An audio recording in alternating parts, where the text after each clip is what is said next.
নমস্কার বন্ধুরা, audio book by রমি চ্যানেলে আপনাদের সকলকেই অনেক স্বাগত। আমি রমি। আমি ধারাবাহিকভাবে পড়ছি লরা ইঙ্গলস ওয়াইল্ডারের লিটল হাউস সিরিজের বইগুলি। আজ পড়ব এর 8 নম্বর বই, দিস হ্যাপি গোল্ডেন ইয়ার্স। আজের প্রথম পর্ব শুরু করছি। আসুন তবে শুরু করি দিস হ্যাপি গোল্ডেন ইয়ার্সের প্রথম পর্ব। রবিবার বিকেলে মিস্টার ব্রিউস্টারের বাড়িতে পৌঁছে দিল বাবা লরাকে। কিন্তু জীবনে প্রথম শিক্ষকতা করতে গিয়ে মস্ত বড় ধাক্কা খেল লরা। মিসেস ব্রিউস্টার ওকে ভালোভাবে মেনে নিতে পারলেন না। ও কিছু জিজ্ঞাসা করলেই বিরক্ত হন, জবাব দেন না। বাড়ি থেকে এত দূরে কখনো থাকেনি লরা। সেই অস্বস্তি তো আছেই। যেদিন জানতে পারলো বাড়ির কর্ত্রীর মানসিক রোগ, গভীর রাতে মস্ত ছুরি নিয়ে মারতে ওঠেন স্বামীকে, সেদিন থেকে ভালো করে ঘুমাতেও ভয় লাগলো ওর। কিন্তু বাবা মাকে কিছুই বলল না। তাদের দুশ্চিন্তায় না ফেলে কোনো মতে 2 মাস পার করে বেতন নিয়ে বাড়ি ফিরতে চায় ও। প্রতি শুক্রবার ওকে বাড়ি নিয়ে যায় বাবার পক্ষে এখন সম্ভব নয়, এটাও বুঝে নিয়েছে। এদিকে চাকরির প্রথম সপ্তাহ পার হয়ে গেছে। বাড়ির জন্য কাঁদছে ওর বুকের ভেতরটা। হঠাৎ দেখলো স্কুল ছুটির আগেই লেডি আর প্রিন্সকে নিয়ে দেবদূতের মতন এসে হাজির হলো আলমানসো ওয়াইল্ডার। ছোট্ট সুন্দর কাটা তৈরি করে ফেলেছে, তাতে তুলে নিয়ে লরাকে বাড়ি পৌঁছে দিল। বলল রোববার বিকেলে আবার দিয়ে আসবো স্কুলে। এইভাবে 2 মাসে প্রতি শুক্রবার লরা যখন ভাবে আজ বোধহয় আর আসবে না আলমানসো, ঝড় হোক বা তুষার হোক ঠিকই গিয়ে হাজির হয়েছে ও। আসলে ছুটির 2 দিন বাড়ি থেকে অত দূরে কাটাতে ওর বড্ড খারাপ লাগে, তাই স্পষ্ট বুঝতে পেরেছে এই কথাটা আলমানসো। প্রথম দিকে ছাত্রছাত্রীরা সামান্য অবাধ্যতা করলেও 2-3 সপ্তাহের মধ্যে স্কুলের পরিবেশটা নিজের নিয়ন্ত্রণে নিয়ে আসতে পারল লরা। মন দিয়ে পড়াচ্ছে ও স্কুলে, আর অবসর সময়ে পড়ছে নিজের পড়া। আবার যখন ও স্কুলে যাবে তখন কারোর চেয়ে পিছিয়ে থাকতেও রাজি নয়। একদিন হঠাৎ এসে ও কেমন পড়াচ্ছে খোঁজ নিয়ে খুব খুশি হয়ে ফিরলেন স্কুল সুপারিনটেন্ডেন্ট। নিয়মিত ক্লাস নিচ্ছে, বাড়ি ফিরে নিজের পড়া তৈরি করছে। মিসেস ব্রিউস্টারের ছুরির ভয়ে আধ ঘুমে কাটাচ্ছে রাত। 5 দিন পর পর অধীর আগ্রহে অপেক্ষা করছে আলমানসোর জন্য। ও এলেই খুশি হয়ে উঠছে ওর কাটারে। বাড়ি ফিরে সে কি আনন্দ! 2 দিন যেন হাওয়ায় ভেসে পার হয়ে যায়। তারপরে আবার সে স্কুল আর মিসেস ব্রিউস্টারের সংসার। এইভাবে এক সময় কেটে গেল 2 মাস।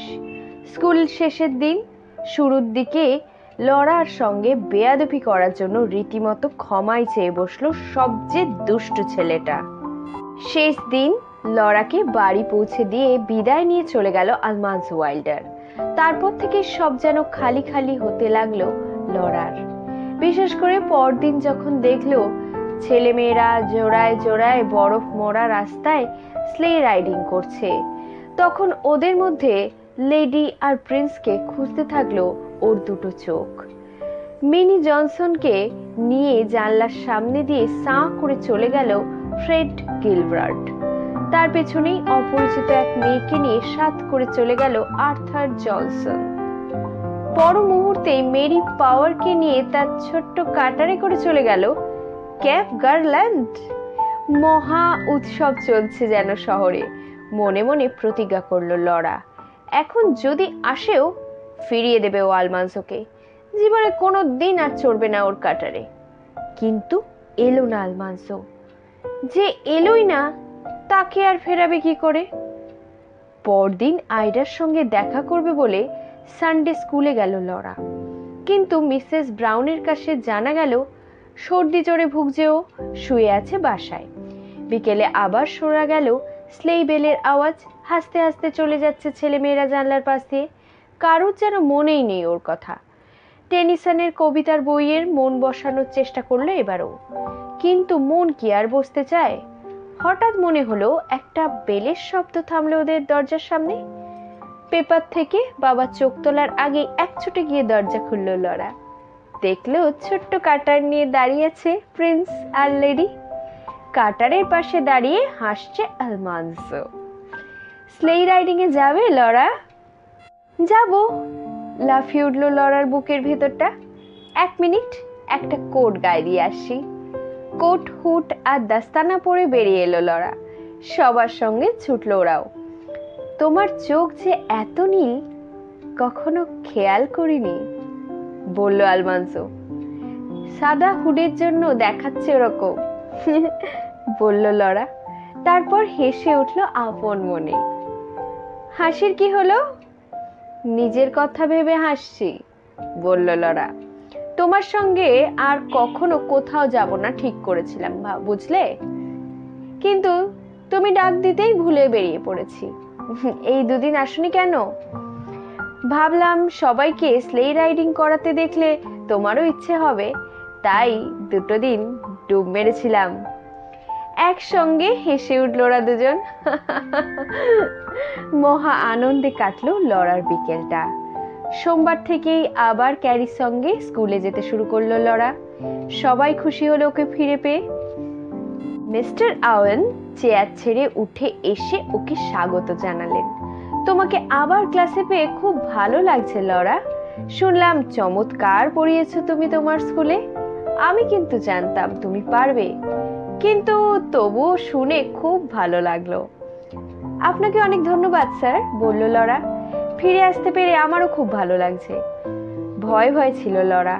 ক্লাসের আর সবাই না জানি কত এগিয়ে গেছে, কিন্তু দেখলো স্কুলের পর মিস্টার ব্রিউস্টারের বাড়িতে ও যতটা এগিয়ে রেখেছে পড়া, এখানেও এরা ততটুকুই এগিয়েছে। ওকে কেউ ছাড়িয়ে যেতে পারেনি। সুখে কেটে গেল একটা সপ্তাহ। শুক্রবার দুপুরে ডিনার খেতে বাড়ি ফিরতেই বাবা বলল, তোমার জন্য একটা জিনিস আছে লরা, বলেই পকেট থেকে 4টে $10 নোট বের করে দিল ওর হাতে। ব্রিউস্টারের সঙ্গে দেখা হয়েছিল সকালে, এই টাকাটা দিয়ে বলল, খুব ভালো নাকি পড়িয়েছো তুমি।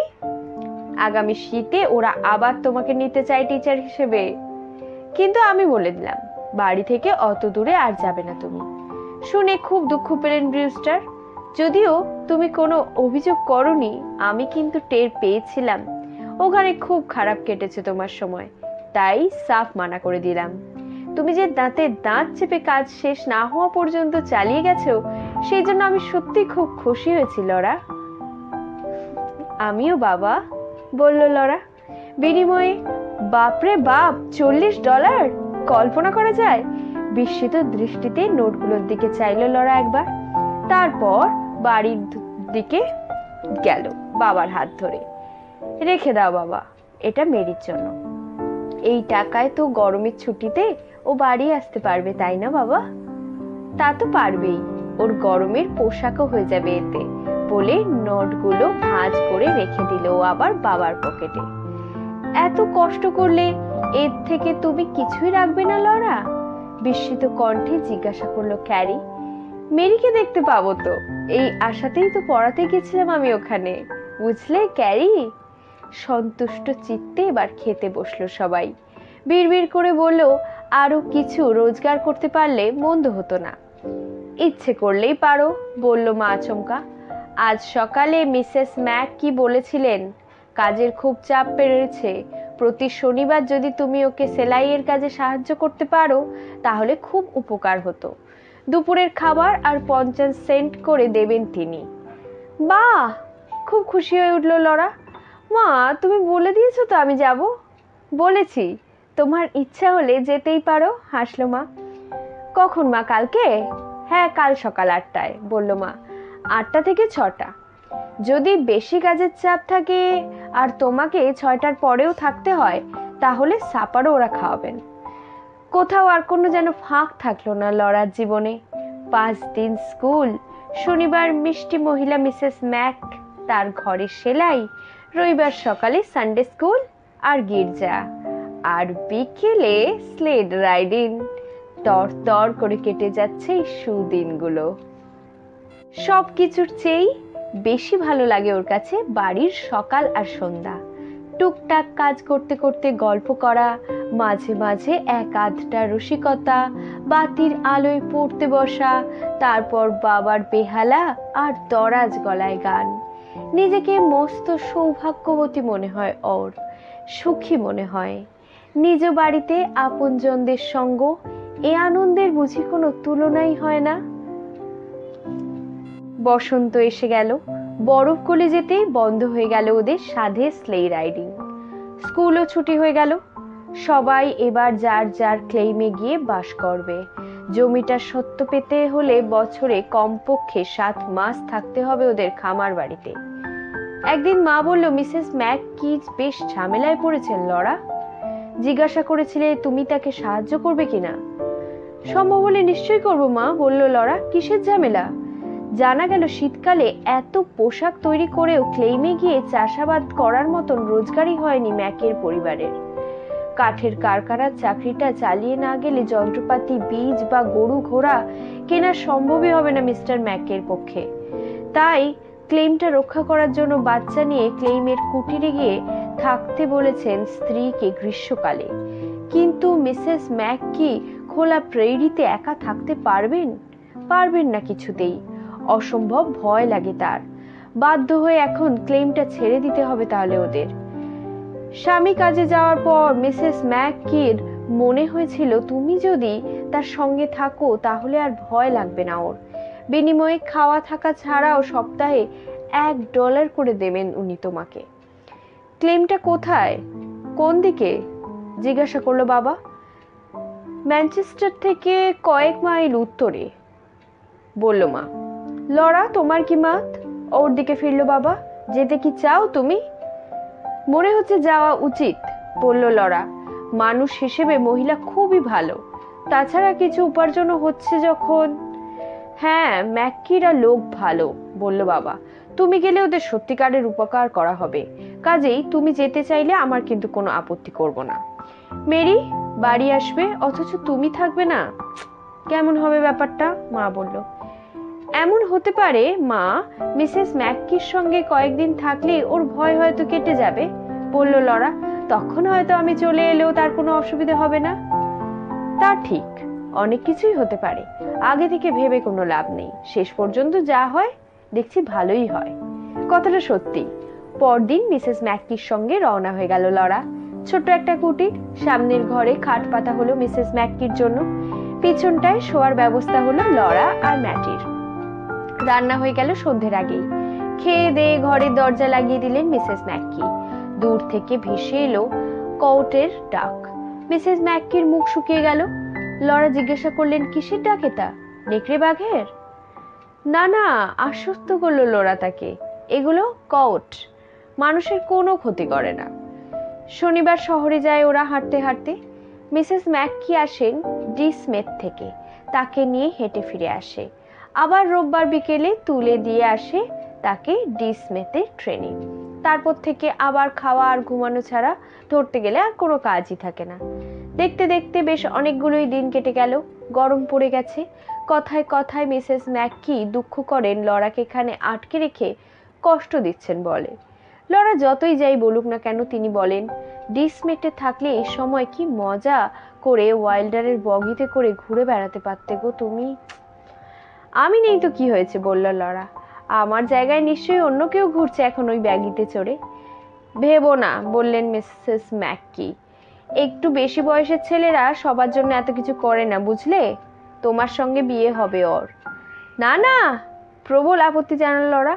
আমি ওকে বিয়ে করলে তো কাউকেই বিয়ে করবো না আমি। বাড়ি ছেড়ে কিছুতেই কোথাও যাব না আমি। এরপর মায়ের চিঠি এলো, মেরি আসছে। মিসেস ম্যাককি যদি অন্য কারোর ব্যবস্থা করতে পারেন তাহলে লরা যেন অবশ্যই বাড়ি চলে আসে। সব শুনে মিসেস ম্যাককি বললেন, নিশ্চয়ই তোমার যাওয়া উচিত। আমি আরো কারোর থাকার ব্যবস্থা করতে পারবো। কয়েক মুহূর্ত চুপ করে থেকে আবার বললেন, আসলে আর কারোর থাকার দরকার পড়বে বলে মনেই হচ্ছে না। হয় লরা, নয়তো কেউ না, যাও। আমি এই কয় মাসে বুঝে নিয়েছি ভয়ের কিছুই নেই এখানে। আমি আর ম্যাটি নিশ্চিন্তেই থাকতে পারবো এখানে।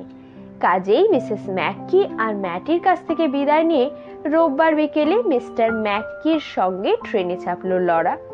আরো 5টা মাস ওদের দুজনকে একা থাকতে হবে এখানে।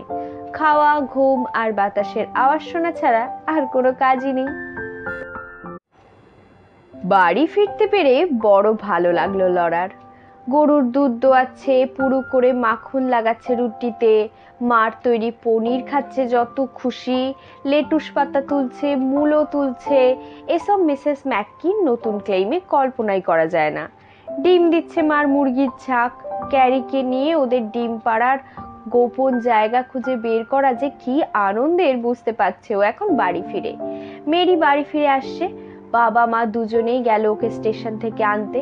ঝিলের ধারে যখন ওয়াগনটা দেখা গেল তখন গ্রেসের নাচটা ছিল সত্যি দেখার মতন।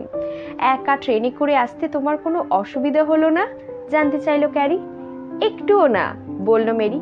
স্বাধীনভাবে কি করে চলতে হয় সেটা শেখানো হয়েছে আমাদের ওই কলেজে। এটা শিক্ষারই একটা অংশ। বাবা ও ট্রাকটা ধরে ঘরে রাখলো আর বের করলো কিছু উপহার। সবাই যার যার খুশি উপহার নিল। কিভাবে ব্রেসলেটে লিখতে হয় দেখালো মেরি সবাইকে। মা আবেগপ্লুত হয়ে পড়ল। বাবা যেই মনে করিয়ে দিল যে মেরির খিদে লেগেছে, অমনি মা ব্যস্ত হয়ে পড়ল রান্নার আয়োজনে। আলু ভাজা, ডিমের পোচ, মাখন দেয়া পাউরুটির পর দুধ খেয়ে মুগ্ধ হয়ে গেল মেরি। বলল, এত ভালো দুধ দোকানে পাওয়াই যায় না। এতদিন পর মেরিকে পেয়ে সবার মনে হলো শূন্যস্থান পূর্ণ হয়েছে। ছুটি পড়লেই আবার চলে যেতে হবে ওকে। এই মুহূর্তে কেউ ভাবছে না সে কথা। পরের ভার শিক্ষকতার 2nd গ্রেড সার্টিফিকেট পেল এবার লরা। নাচতে নাচতে ছুটলো বাড়ির দিকে। সবাই খুশি হলো। তারপর বাবা শোনালো এতক্ষণে চেপে রাখা খবর। তাদের নতুন স্কুলের জন্য লরাকে 3 মাসের জন্য চান মিস্টার পেরি। বেতন প্রতি মাসে $25। পড়াতে হবে এপ্রিল, মে, জুন, এই 3 মাস।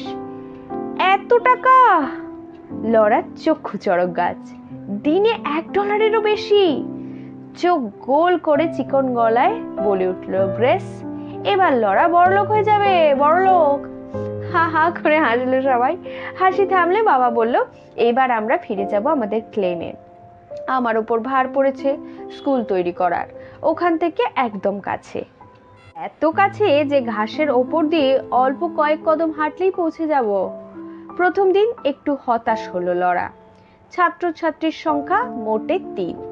7 বছরের ক্লাইড পেরি আর জনসংখ্যা পরিবার 2 ছেলে মেয়ে। কিন্তু এই 3 জন এতই মন দিয়ে লেখাপড়া করলো আর এত দ্রুত উন্নতি করলো যে ওর কোনো আর দুঃখই থাকলো না। দেখতে দেখতে কেটে গেল 2 মাস। বাবা জানতে চাইলো বেতনের টাকা দিয়ে কি করবে বলে ভাবছে লরা। কেন, তোমাকে আর মাকে দেব, বলল লরা। শুনে খুশি হলো বাবা। আমি কি ভাবছি বলি? আমি ভাবছি মেরির জন্য একটা অর্গান কিনলে কেমন হয়। কলেজ থেকে বাড়ি ফিরে এসেও তাহলে চর্চা করে রাখতে পারবে ও, কি বলো? তোমরাও বাজাতে পারবে যখন খুশি। শহরের একজন একটা অর্গান বিক্রি করতে চায়, বুঝলে? ফিরে যাচ্ছে ওরা পূবে। খুব ভালো অর্গান, $100 হলে কেনা যায়। তুমি যদি তোমার $75 দাও তাহলে তার সঙ্গে $25 আমি ভরে কিনে ফেলতে পারি ওটা। আলাদা একটা ঘর তৈরি করে ফেলবো আর বাড়ির সঙ্গে জুড়ে দেবো। রাখবো, কাছেই রাখবো অর্গানটাকে। তাহলে তো চমৎকার হয়, বলল লরা। কিন্তু কয়েকটা দিন অপেক্ষা করতে হবে যে, স্কুল শেষ হলে তবেই তো হাতে পাবো টাকাটা। কিন্তু লরা, মা বলল, তোমার কিছু টাকা কিন্তু রেখে দেওয়া উচিত জামা তৈরির জন্য। ভালো জামা বলতে তো এই একটাই আছে যেটা পরে রোজ স্কুলে যাচ্ছ। জানি মা, কিন্তু তার চেয়ে অর্গানটা হলে না অনেক বেশি ভালো হয়। আমি নিশ্চয়ই শহরে সেলাইয়ের কাজ পেয়ে যাব, সেই টাকাতে পোশাক বানানো যাবে খন। আসলেই তুমি অর্গান কেনার পেছনে তোমার টাকাটা খরচ করতে চাও তো আদবতল? কি জিজ্ঞাসা করলো বাবা। নিশ্চয়ই, বলল লরা। মেরির ভালো লাগবে, আমারও খুব ভালো লাগবে। বেশ, তাহলে কিন্তু কিনছি, বলল বাবা। কালই আমি $25 অগ্রিম দিয়ে দেব। তারপর ওর অবস্থা যা হবে হবে। তারপর কারোর কাছে যাতে না বেচে ওই জন্য। বাহ, দারুণ করেছো। ওফ, বাড়িতে একটা আস্ত অর্গান! ও, এক দৌড়ে আমার বেহালাটা নিয়ে এসো দেখি আধবোতল, বলল বাবা। অর্গান ছাড়াই আজকে খানিক হয়ে যাক না সঙ্গীত। বেহালার সুর বেঁধে নিয়ে দরাজ গলায় গান ধরলো বাবা। একে একে অনেকগুলো গান গাইলো।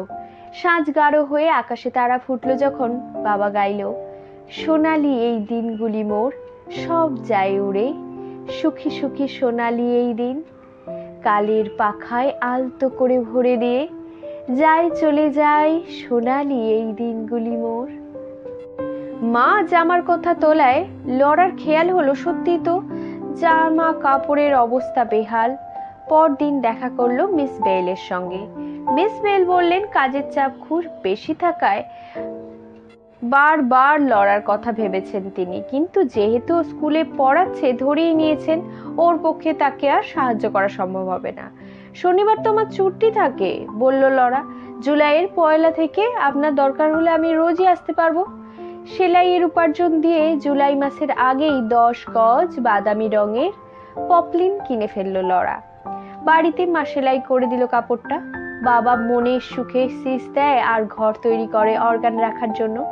এক সন্ধ্যায় সেলাই সেরে বাড়ি ফিরে লড়া দেখলো ঘর তোলার কাজ শেষ করে ফেলেছে বাবা। অর্গানটা নিয়ে এসে উত্তর দিকে দেয়াল ঘেঁষে সাজিয়েও রেখেছে। সামনে রাখা ওয়ালনাট কাঠের ছোট্ট একটা টুল। উফ কি সুন্দর! হ্যাঁ, এটাকে এখন কুটির না বলে চমৎকার একটা বাড়ি বলা যায়, খুশি মনে ঘোষণা করে দিল মা। লড়ার জামাও তৈরি হয়ে গেল। ওর জন্য চমৎকার একটা টুপি বানিয়ে দিয়েছে মিস বেল। ঠিক হলো আগামী রোববার নতুন জামা পরে গির্জায় যাবে লড়া। সবাই নতুন পোশাকের খুব প্রশংসা করলো। বাসায় ফিরেও ওটা খুলতে ইচ্ছে করছে না লড়ার। মার অনুমতি নিয়ে পরে থাকলো ও নতুন জামাটা কিছুক্ষণ। ডিনারের সময় মস্ত একটা অ্যাপ্রন জড়িয়ে নিল যাতে নষ্ট না হয় পোশাক। খাওয়ার পর বাসন পেয়ালা ধুয়ে মুছে ফুরফুর করে ঘুরে বেড়ালো লড়া বাড়িময়। বাইরে বেরিয়ে দেখলো আকাশটা গভীর নীল, বাতাসে কিসের যেন ফিসফিস গোপন ইঙ্গিত। শহরের দিকে চোখ দিতেই দেখলো লড়া চকচকে নতুন একটা বাগি পেনসনের লিভারে বার্নের কাছে মোড় ঘুরে ঠিক ওর দিকেই আসছে। একটু কাছে আসতেই লড়া ঘোড়া দুটোকে চিনতে পারলো। পর মুহূর্তে লাফিয়ে উঠলো ওর কলজেটা। আলমাজো আসছে! ওর পাশে এসে থামলো বাগি। থেমে এসে আলমাজো বলল, বেড়াতে যাবে লড়া? যাবো, বলল লড়া। 1 মিনিটে তৈরি হয়ে আসছি আমি, দাঁড়াও। লড়া উঠে বসলে দক্ষিণে ছুটলো বাগি দূরে লেক হেনরি আর লেক থমসনের দিকে। নতুন বাগিটা কেমন জানতে চাইলো আলমাজো। তোমার পছন্দ হয়েছে?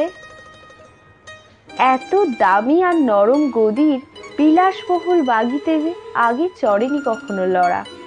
বলল, সুন্দর বাগি, অপূর্ব। লেক হেনরি আর লেক থমসনের মাঝের সরু পথটার কাছে চলে এলো ওরা। ধীরে চলছে গাড়ি। নিজের সম্পর্কে বলছে এবার আলমাজো।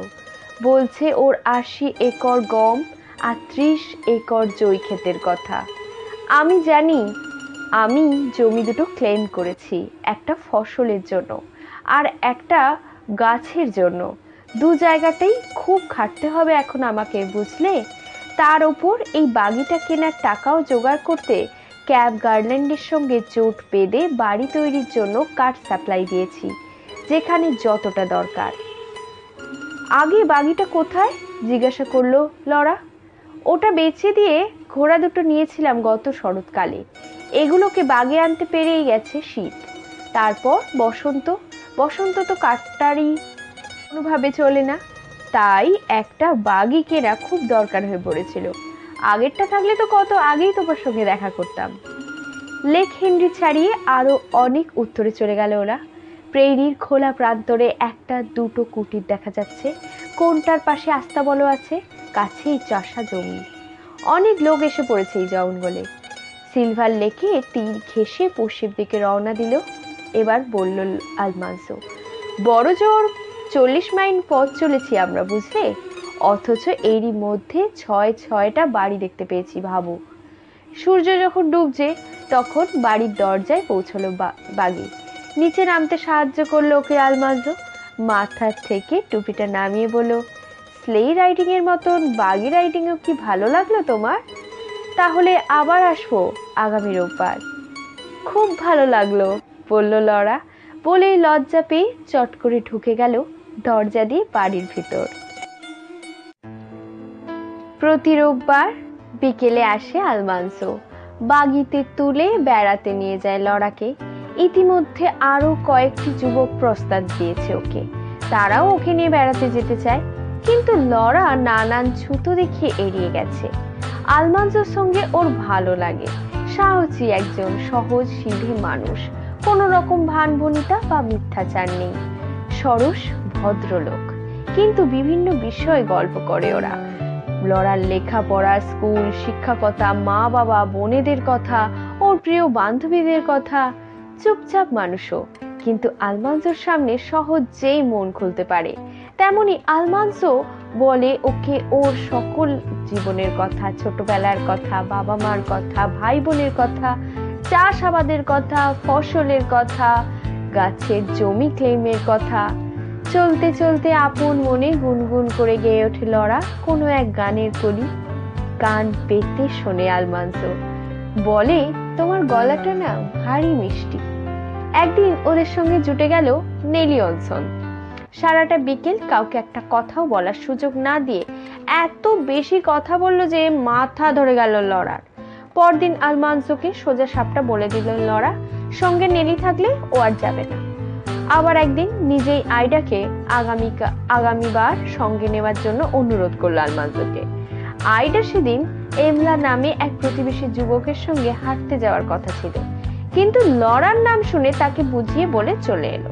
খুব মজা হলো সেই বিকেলে। অনেকেই অনেক খবর জানা গেল আইডার কাছে। মেরি পাওয়ার আজকাল মিশছে ব্যাংকের এক কেরানির সঙ্গে, বলল আইডা। কিন্তু ক্যাব গার্ল্যান্ডের কি খবর? জবাব দিল আলমানসো। শহরের পশ্চিম এলাকার একটা মেয়ের সঙ্গে ঘুরছে ও আজকাল। ইস, সবাই কেমন ছড়িয়ে ছিটিয়ে গেল, তাই না? দুঃখ করলো লরা। এই না সেদিন কত মজা করলাম আমরা স্লেই রাইডিং করতে করতে। সেটা তো ছিল শীতকাল, হেসে বলল আইডা। বসন্তে এখন প্রজাপতির মতন উঠছে সবাই এদিক ওদিক। হাসলো লরাও, গেয়ে উঠলো, ডাকো ডাকো আমি আসবো ছুটে, গুরুজন যতই করুক মানা, তুমি ডাকো আমি আসবো ছুটে। সত্যি আসবে? জিজ্ঞাসা করলো আলমানসো। অবশ্যই না, বলল লরা। ওটা তো শুধুই একটা ভাব, একটা গান, জীবন নয়। লরা বাড়ি আগে পড়লো। ও নেমে বলল, আইডা চমৎকার কাটলো সময়টা, সামনের রোববার আসবে কিন্তু তুমি, তাই না? লজ্জা পেল আইডা, বললো আসতে পারলে আমারও ভালো লাগতো লরা, কিন্তু মানে এলমারের সঙ্গে একটু হাঁটবো বলে কথা দিয়েছি যে। ঠিক আছে প্রজাপতি, অত আর লজ্জা পেতে হবে না, বলল লরা। এবার হেসে উঠলো সবাই একসাথে। কিছুদিন পর দুটো বিশাল বুনো ঘোড়া কিনলো আলমানসো। জানতে চাইলো ও দুটোকে পোষ মানাবার সময় লরার সঙ্গে থাকতে চায় কিনা। ব্যাপারটা কিন্তু বিপজ্জনকও হতে পারে। এক বাক্যে রাজি হয়ে গেল লরা। দেখতে চায় কিভাবে ওদের বশ আনে আলমানসো। যদি ওদের রাশ ধরার সুযোগ হয় তাহলে তো খুব ভালোই হয়। শুনে মা ভয় মরেই গেল, কিন্তু বাবা বলল, ভেবো না ক্যারোলিন, ওয়াইল্ডার থাকছেই তো সাথে, ও হচ্ছে ঘোড়ার জাদুকর। প্রত্যেক রোববার আগের মতোই বাড়াতে গেল লরা আলমানসোর সঙ্গে। তারপর একসঙ্গে ভর্তি হলো মিস্টার ক্লেওয়েডের গানের স্কুলে। ইতিমধ্যেই অনেকটা শান্ত হয়ে গেছে বুনো ঘোড়া দুটো। এখন লরা রাজ ধরলেই কোনো গোলমাল করে না। কি ভাবছো? এক রাতে অনেকক্ষণ আলমানসোকে চুপ করে থাকতে দেখে জানতে চাইল লরা। ভাবছি, থেমে গেল আলমানসো। হঠাৎ লরার হাতটা তুলে নিল নিজের হাতে। তোমার হাতটা এত ছোট। আবার কিছুক্ষণ চুপ, তারপর বলে ফেলল, আমি ভাবছিলাম একটা এনগেজমেন্ট রিং পেলে কেমন লাগবে তোমার। কে দিচ্ছে তার উপর নির্ভর করবে সেটা, বলল লরা। যদি আমি দিই তাহলে নির্ভর করবে কেমন আংটি দাও তার উপরে। পরের রোববার একটু দেরি করেই এলো আলমানসো। দেরি করার জন্য ক্ষমাও চাইল। তাতে কি, বলল লরা, একটু কম ঘুরলেই বা কি হবে। কিন্তু আজ লেক হেনরিতে যাব যে আমরা। বুনো আঙুর পেড়ে খাওয়ার এই শেষ সুযোগ। এখনই জমে ঠান্ডা হয়ে গেছে ওগুলো, দেখো। জোড়া লেকের মাঝখানে সরু রাস্তায় গাড়ি থামিয়ে থোকা থোকা পাকা আঙুর পারল ওরা। ওগুলো খেতে খেতে দুই লেকের ঢেউ দেখলো। মৃদু ছলাৎ ছলাৎ শব্দে ছোট ছোট ঢেউ ভাঙছে তীরে এসে। বিকেলের পড়ন্ত রোদে চকচক করছে ঢেউয়ের গা। পশ্চিমের গোটা আকাশ নানান রঙে রাঙিয়ে গেল সূর্য। ঝিরঝির বইছে মৃদু হাওয়া। ফেরার পথে এক হাতে রাশ ধরে অপর হাতে লরার হাতটা তুলে নিল আলমান্সো। লরা অনুভব করলো ঠান্ডা কি যেন ঢুকছে ওর অনামিকায়। আলমান্সো বলল, তুমিই বলেছ কেমন আংটি দিই তার ওপর নির্ভর করবে। বলো দেখি কেমন লাগছে এখন? পূর্ণিমার চাঁদের আলোয় হাতটা তুলে তাকালো লরা। সুন্দর একটা সোনার আংটি, কয়েকটা পাথর তাতে ঝিকমিক করছে চাঁদের আলোয়। একটা গার্নেট পাথরের দুপাশে দুটো মুক্তো বসানো। খুব সুন্দর, বলল লরা। তাহলে থাক ওটা তোমার হাতেই, বলল আলমান্সো। আগামী গ্রীষ্মে আমার গাছের ক্লেইমে ছোট্ট একটা বাড়ি বানাবো আমি। ছোট্ট বাড়ি। তোমার কি খুব অসুবিধে হবে লরা? চিরকাল ছোট বাড়িতেই থেকেছি আমি, বলল লরা। ছোট বাড়িই পছন্দ আমার। বাড়ির কাছাকাছি এসে লরা শুনল বেহালা বাজিয়ে গান গাইছে বাবা। পরিচিত গান, প্রায় মাকে গেয়ে শোনান গানটা। সুন্দর এক দুর্গ গড়েছি আমি অনেক দূরে স্বপ্নের এক দেশে। এসো প্রিয় এসো, এসো আমার ঘরে, প্রেম যেখানে বইবে চিরন্তন। এসো আমার ঘরে, এসো আমার প্রিয়। শেষ হলো হ্যাপি গোল্ডেন ইয়ার্সের প্রথম পর্ব। খুব তাড়াতাড়ি আসছি পরের পর্বটি নিয়ে। ততদিন ভালো থাকবেন, সুস্থ থাকবেন, সবাইকে ভালো রাখবেন, আর অবশ্যই গল্প শুনতে থাকবেন। আজ তবে চলি, টাটা।